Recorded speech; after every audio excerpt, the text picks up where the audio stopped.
Ano pong kaguluhan dito? Bakit po kayo nakapila lahat? Ano po kasi sinabi nila may 5 kilos na bigas na ibibigay sa amin. Ito yung pinaka-sexy namin lang.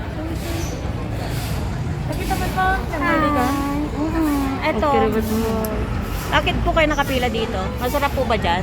Opo, ma'am. Ay, masarap. The best. Ikaw, The kayo best. pong dalawa. Popo po ito. Popo. Okay po. Sweat. Ito, pinaka-sexy namin, oh. Pagalaga. Ay, ito naman. Panlaban. Ay, panlaban. Yayamanin. Saan naman kayo nakakitang ganyan, no? Napakakapalang gold.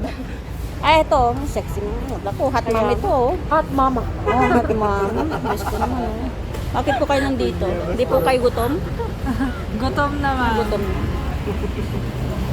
Ay, halatang gutom na po ito. Pasensya na po. Ay, ayan. Ay, busy po, busy. Ay, nagsit naman itong mga to. Oh. Sana all.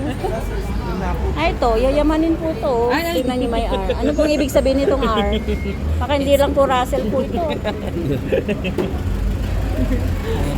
Ay, ito ang ganda nito. Ay, ito yung partner ko. Hello!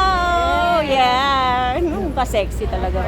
Oh. Kaguluhan dito, madam. Anong kaguluhan dito? Hindi tayo gutom ngayon, kaya kakain tayo ng lang. Ayan o. Ay, good taste. Good taste kami. Good taste kami mga. Pag-vlog daw. Yes. Hi. Yan, bye po.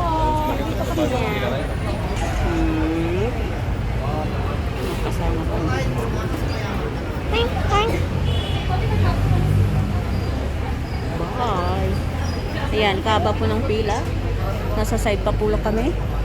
Tapos sa side ulit. Kasarap Sa side ulit ulit. ni Sir Charot. Mark. Pila sila. Pila sila.